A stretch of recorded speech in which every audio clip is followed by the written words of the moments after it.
The world is a global village. The world is a global village. Dr. Fred Matiang'i back again. You don't like that? Fred Matiang'i running for president. Who are the other horses? I've not seen any. We have Kalonzo, Eugene Mamalwa. We got Peter Salasia, Morara, Kebaso. We have who's that again? Morara Kebaso. We have Natembea. Is Natembea going to run for president, by the way? I have no idea.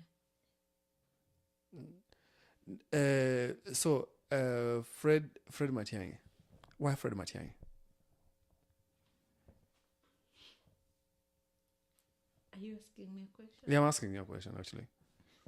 Why Fred Matiang'i? Lack of a better option. Which is, what do you mean a better option? I Why does Fred Matiang'i stand out, by the way? Who is worth it? We have Kalonzo Musyoka. He's been there. What has he done? He's been there. He's never been a president. He's been a deputy president. No, vice president. He's been a leader.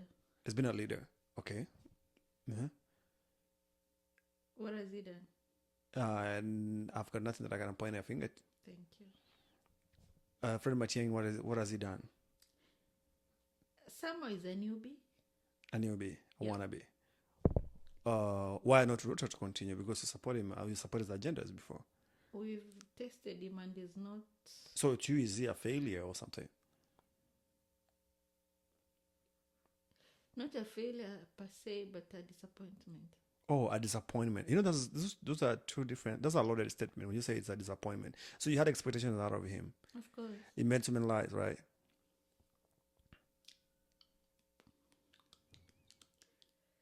Like many Kenyans, I'm just disappointed.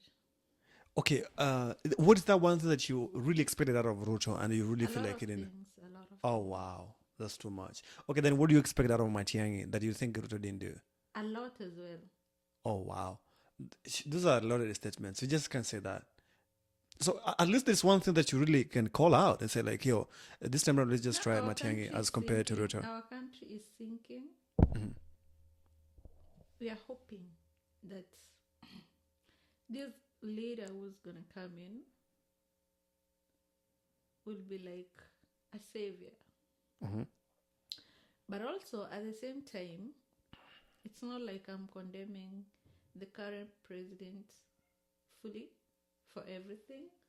Change is a process, Mhm. and history, being history, will be counted as part of change. Mhm. And as you go,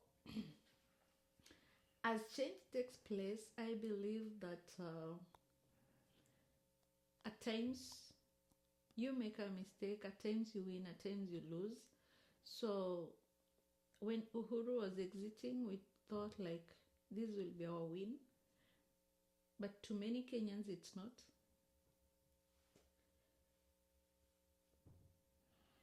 We're hoping that we get a win, even if Matiang'i will not, or any other president that will come in, will not deliver or do as per the expectations of Kenyans. Okay. We still have room for change because they're all humans at the end of the day. Yeah, because you see, a while ago I told you Matiang'i is not a politician, right? He doesn't really do so well with politics. He doesn't want to give those long speeches. He don't want to promise people things that he doesn't know how they're gonna go. You know, he's mentioned this when he was a CS before, and but he has things that he didn't do right according to the people and what I've heard and what I've listened to from different aspects, from different podcasts, from different media houses and whatever, and things that I can easily even attest to. More especially the issue of Miguna. You know, some have said that he kind of mishandled that issue for Miguna. And then number two, they have said issues concerning court orders. It never obeyed any. If he did, conditionally, and then issues with the Ruaraka land saga, which I really don't trust. Every Kenyan is a corrupt leader. That I can take. People love Mashamba sana, sio. And another thing that they say, he was a bully. But I would say this: for you to make some changes to be very drastic, there are things that you really can can never take just for granted. So let's go one by one, debunk these issues, because we only have 20 minutes to make sure to kill, 15 minutes rather, right? To make sure we kill this out. Number one, the issue of Miguna Miguna. What do you think it is? Just be as candid as you can, because it's very important at times to just we call things out the way we are. I mean, like, this is what he did and whatever. What do you think? What is your opinion about it? What I can say is everybody acts or reacts to things differently. One, when you're in power, and when you are under power. Mm-hmm. So it is you're in power and you're under power. So it depends. When you ask me on that issue, I will not say much, because the person who did that is very much alive. Anyone who has a question should just direct it to him. Is in a better place to explain like what happened, because he was under power. So okay, let me just get this straight. When you say under power, are you therefore suggesting, like, because he was only taking orders from the president, who was then the President Uhuru Kenyatta? Those are your words. I said he was under power because he was employed at that time. Mm-hmm. He was answerable to someone. So, and like I said, I'm not in a position to answer that. He can do it by himself. So here's the thing. So this is a dog and the owner of the dog. So therefore, what you're saying here is the dog was sent to catch, and then the owner of the dog was just watching when things were happening. The same way that you can easily judge Kipchumba Murkomen, whatever that he's doing, that is responsible, he is accountable to the president. As much as they say the national police or internal security, no, the national police or internal security is independent. Which one is independent? Because there is the Ministry of Internal Security, and then there is the National Police Service. The National Police Service should be independent. It should be autonomous, right? And the internal security, which is headed by the CES and the PS, right? So these are policymakers, right? So how do they come responsible for whatever things that have happened at the time and right now? Because that's a very tough question. I understand that part, but how do you think, relative to what happened? Because I remember then Miguna Miguna was thrown out of the country, whether illegally and all that. But one thing that we really have to appreciate, that the fact that all of us who are citizens in the United States, or maybe Canada, UK, and all that, if the moment the previous, and this one I discussed it the other day, the previous constitution that we had, when we had a new constitution came into place in 2010, all the people outside the country do become citizens. Yes. If you were in Matiang'i's shoe at that time and you were given orders, what could you have done differently? To me, I would say, as much as I support Matiang'i, I mean, to me, the issue of the Miguna, I think he went a little bit overboard. My question is, you were under orders. Under order, what could you have done differently? You're ordered, do this. What could you have done differently? Yeah, that's a tough one. That's a tough call, because I don't know, but yeah, I think I would have advised. You don't have an answer. I don't have an answer, yes, but I think I would have responded to the president. Who has a question, Matiang'i is very much alive. Yeah, because I think we are answering questions on his behalf, and he's still alive. He is in a better position to answer what happened, what transpired, and people who are just saying the issue of Miguna Nini Nini. I don't want to say much. Him being a politician, a lot might have happened. I don't know. I'm just saying. So that's why I don't want to. So that's an emotive issue. So much into that issue. Because I think we are preempting him before even come to answer. We have too many answers to questions and all that. Because he has that muscle. Just ask him. Yeah, because Matiang'i is playing a very scornful way and a very, very tactful way of approaching issues. I don't think he's going to come to the media to answer that question that way. But anyway, it's going to pop up regardless, So let's just forget about that. So let's go to the second issue. What do you say about they've just said about Ruaraka land saga as well? You tell me. You have no idea about that. So, what about? Do you think he was a bully in the way he was handling it, issues in Kenya, starting with the Huduma numbers and all that? Because to me, I would say, if you want Matiang'i to be the president of Kenya and you're not ready to work, don't vote for him, because it's gonna make you feel less of a person in whatever workplace that you are in.